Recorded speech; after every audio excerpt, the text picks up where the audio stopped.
Good afternoon, everyone. I'm Catherine. I'm just here today just to tell my story, mine and Saras' story. I've recognised quite a few of you. You've heard our story probably many times before, but today it's a slightly different story, but still a very important one.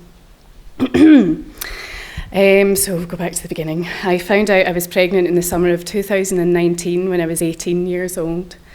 I had recently returned from a gap year in Africa, and I had a place at Glasgow University to study music. The course was due to start that September.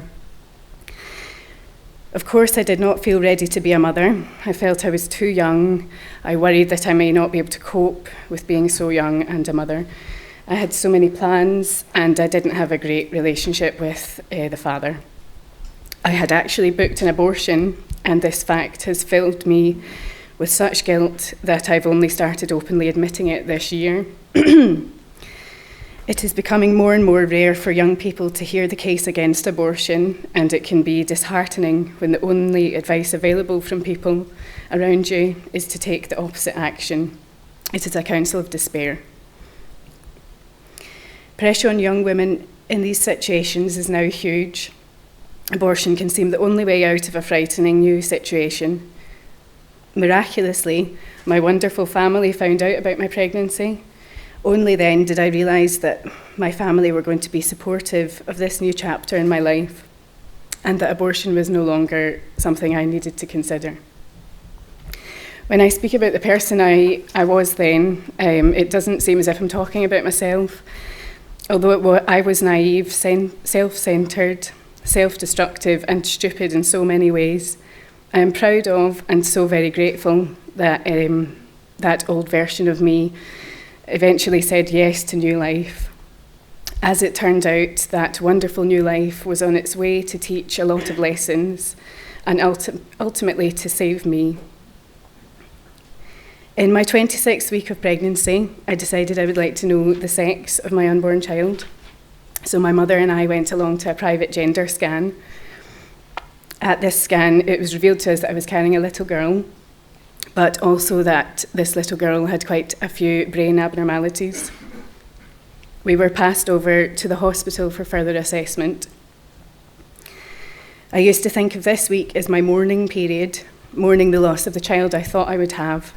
I tried to forget some of the hopes and plans I had already made, like teaching her how to play the cello and how to sing.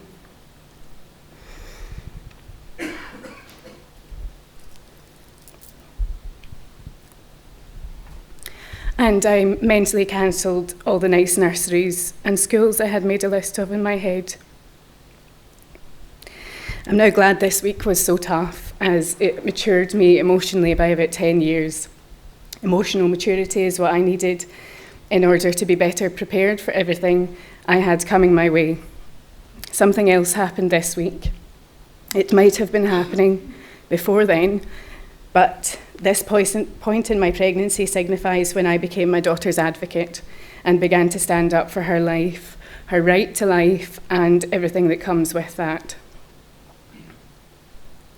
I'll never forget the doctor I met the following week. She was the first of many with appalling social and people skills. Better that I learned that early days. She was a very severe woman, and she didn't give a hint of empathy for my situation the whole time I dealt with her. She scanned my, at this point, enormous belly in total silence, and when finished, she took a deep breath and recited off this speech. There is a chance your child will be normal and perfectly healthy, but there is also a chance she may not make it through the birth. She will potentially be extremely disabled. She could have anything from Down syndrome. She then went on to list lots of possible scary syndromes, with a few of them resulting usually in the child's death during or straight after birth. The doctor strongly advised termination and offered no support whatsoever for my decision to continue with my pregnancy. I now know that this is scarily common in our hospitals.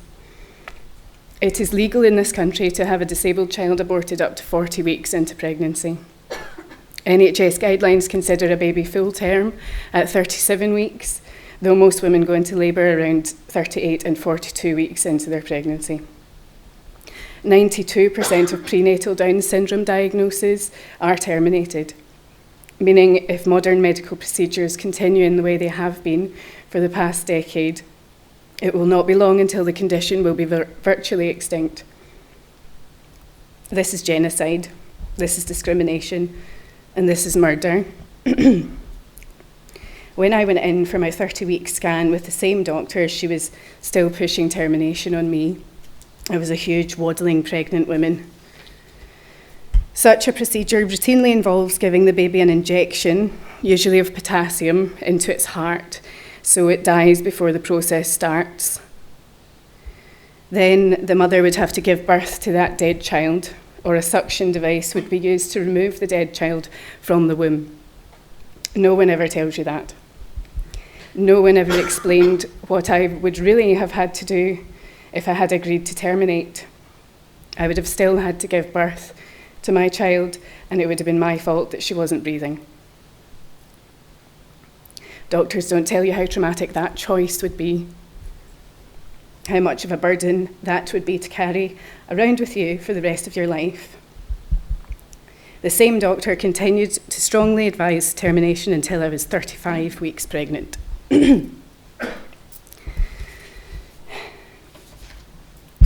On the 31st of March 2010, my beautiful Sarah Maria was born.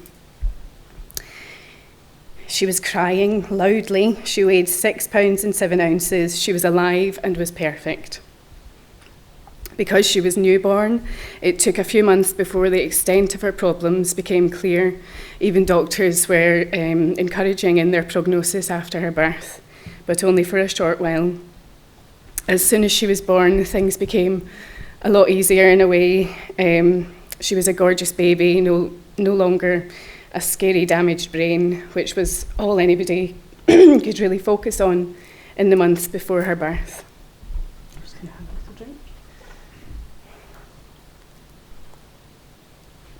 little drink.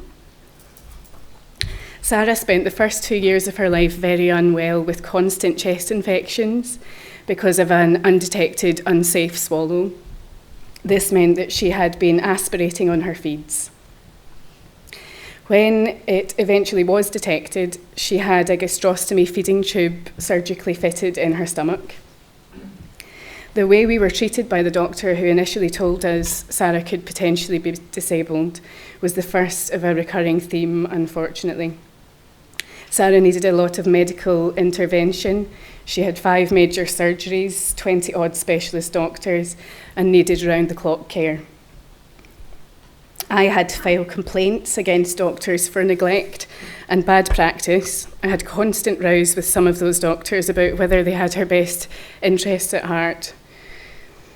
Some of them did not view Sarah as a human being. They viewed her merely as a medical problem which they could not solve. Instead of trying to make her life the best it could be, some of them acted like they couldn't be bothered, because unlike other children's medical conditions like cancer, they couldn't be the hero and cure Sarah's.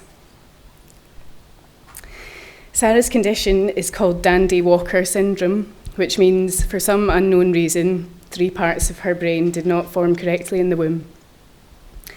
Her other conditions included epilepsy, cortical vision impairment, scoliosis, hip problems, and she was fed completely through that tube, nil by mouth. She was non-verbal and immobile.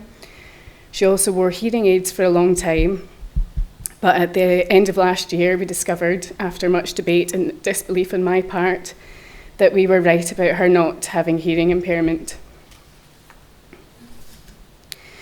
Despite my fears of her never being musical, Sarah was a pianist and a drummer. Her music taste was eclectic, ranging from Rachmaninoff piano concertos to lots of different folk and rock music. Sarah's favourite singer, Jackie Oates, came and sang especially for her at her 5th birthday party last year, thanks to the generosity of the Make-A-Wish Foundation.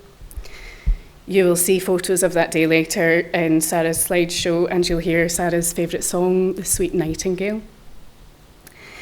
Despite not being able to talk, she learned to quack like a duck. One of her favourite things to do was to visit the ducks at the pond and have little conversations with them.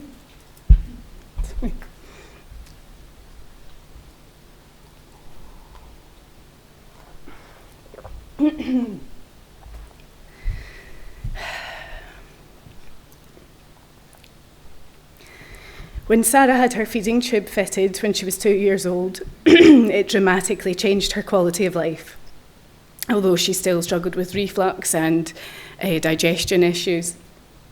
I eventually found out that this was because of the milk being prescribed by her gastrosurgeon and dietitian. After some research, I decided to put her on a blended diet of real food. Anything you and I would get, she had it too. And this had a huge impact on her health and happiness.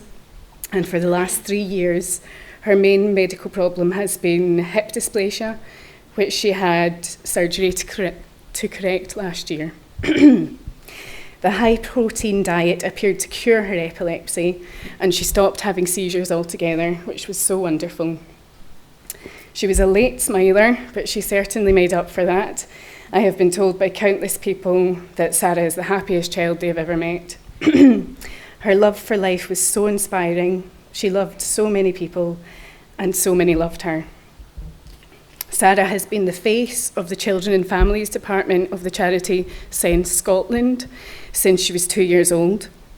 Sense do wonderful work for deaf-blind children.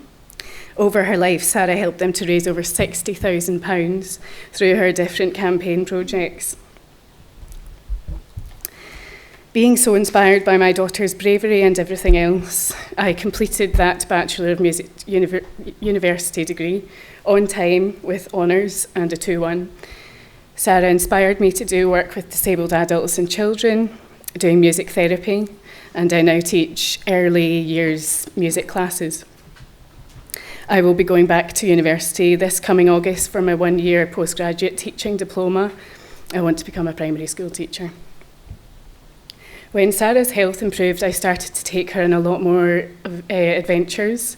Such a well-travelled girl, such a happy girl, such a fulfilled life.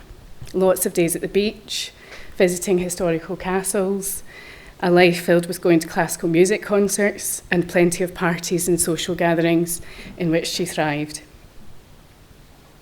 I took her to Disneyland Paris just before Christmas last year, and it was just as magical as we could ever have hoped for.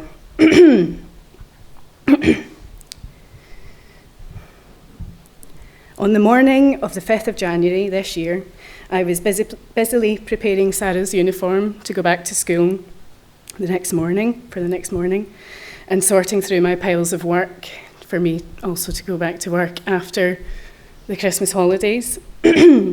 Sarah hadn't made any noise yet, and it was not unusual for her to have a long lie. So I let her sleep for a little longer while I got organised. Little did I know that in the early hours of that morning, my happy, beautiful, miraculous little girl's soul had returned to heaven.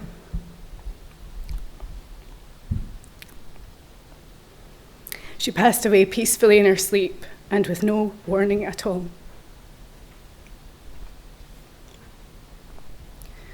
She would have been 6 years old at the end of this month.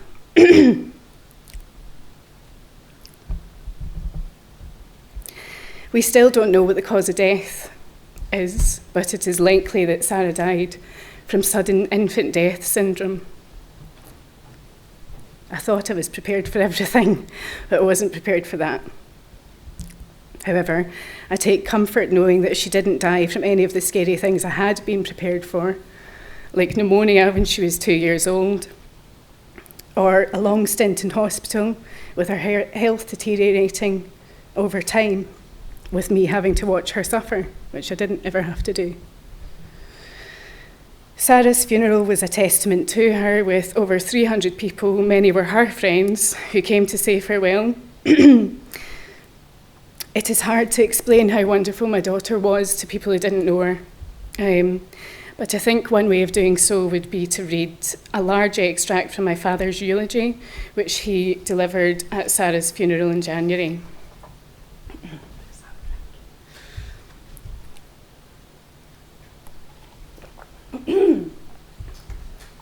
People say, in fact, the most interesting people say, that God intervened in human history. That is, he interfered with our story to become one of us, to know what it means to be human, and for us to know him and to discover that he loves us, with all the implications that has.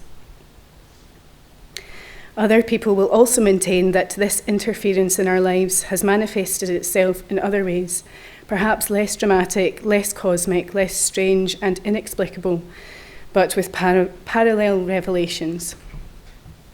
Over these years with Sarah, some of us have experienced other much more gradual, more surprising, more silent and transformative realizations of the divine love mentioned above, in the unassuming, patient, tiny, broken, disabled, smiling, listening, quacking, delighted presence of Sarah.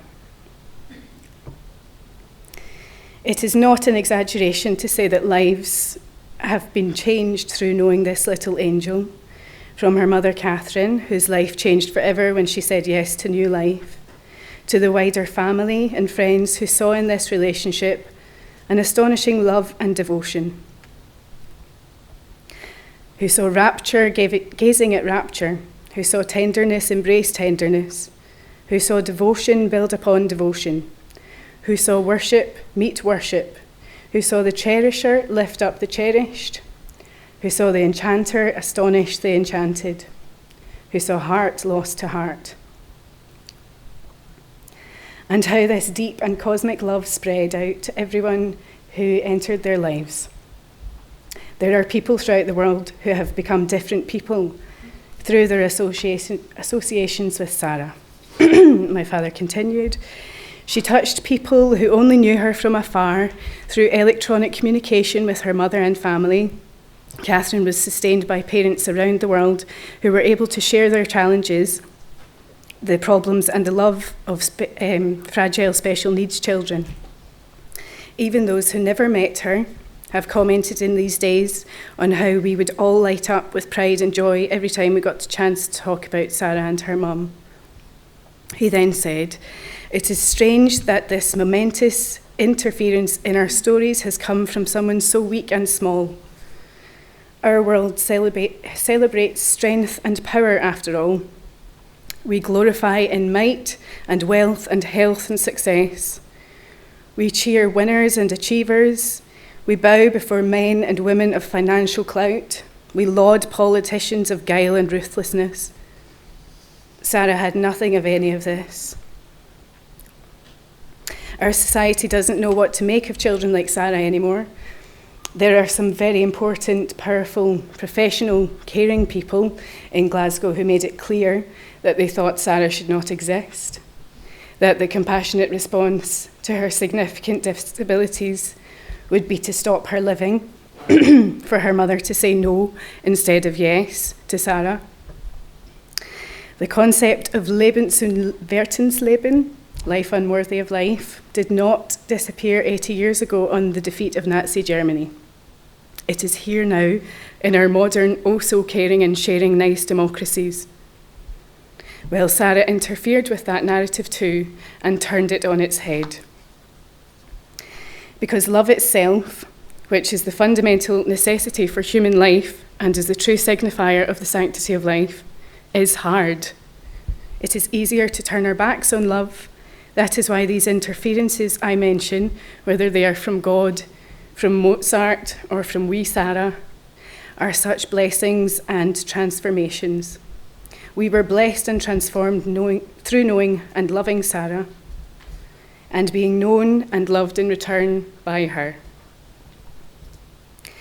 Our parish priest, Father Ewan Marley, OP, wrote this: "The Church teaches that young children and the handicapped who are unable to make a choice, if they are baptized, are freed from the sin of humanity and incapable of sinning. So if they die, their soul is admitted to the vision of God, and they are happy forever.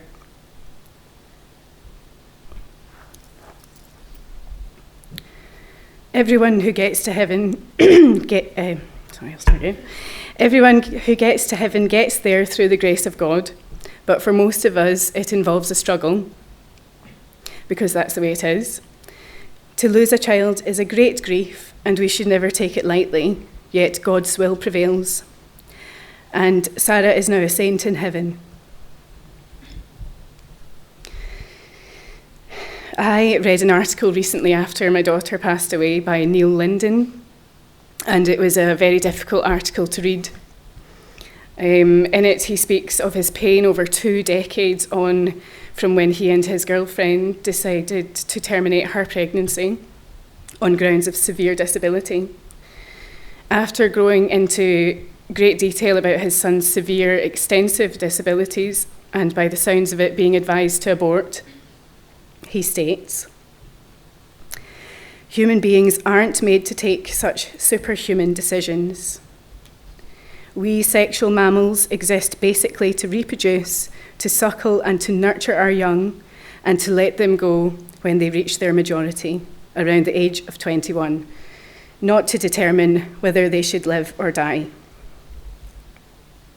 When God commanded Abraham to sacrifice his son, he removed from the father the moral responsibility for the decision and the deed.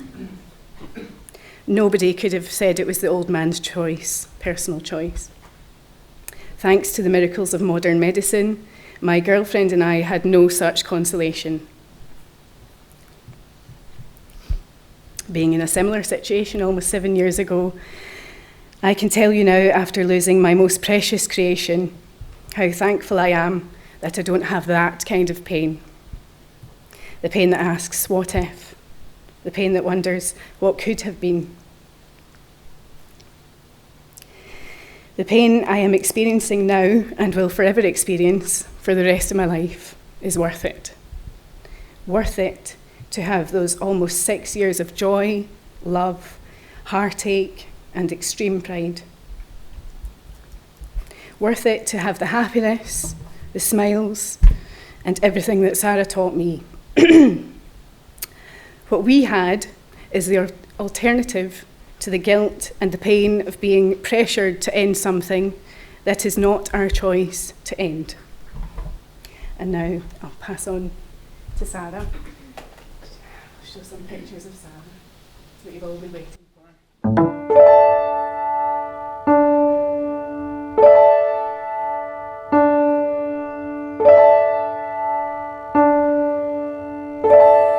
My sweetheart, come along, don't you hear the fun song, the sweet notes where the nightingale sing? Don't you hear the fun tale of the sweet nightingale as she sings in the valley below?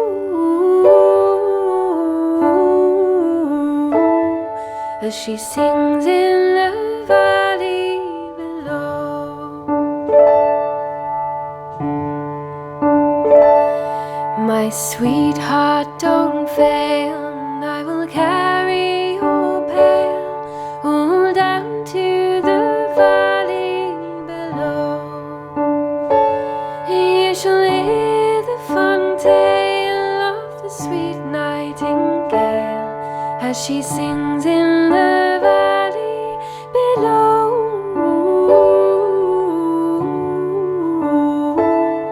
As she sings in the valley below.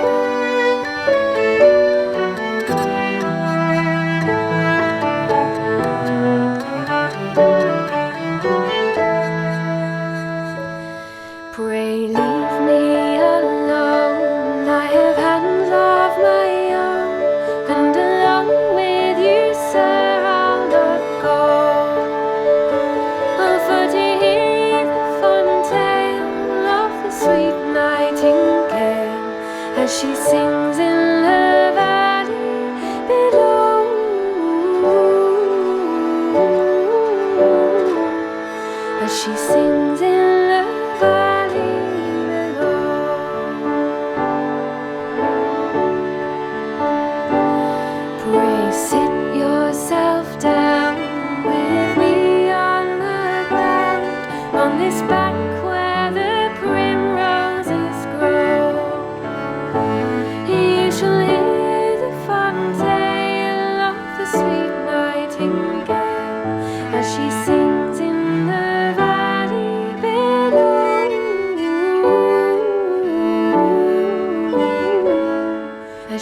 sings in the valley below.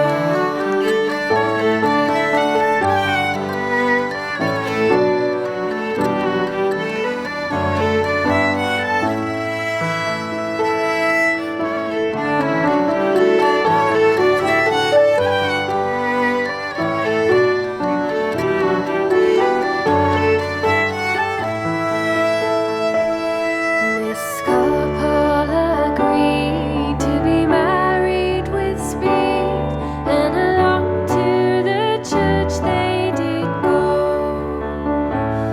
Madam, oh, she's afraid for to walk in the shade, or to lie in the valley below,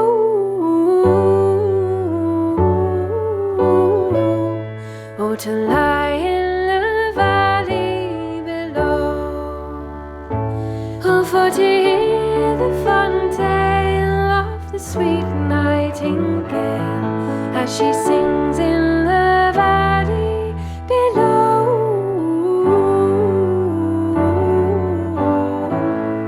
as she sings in the valley below.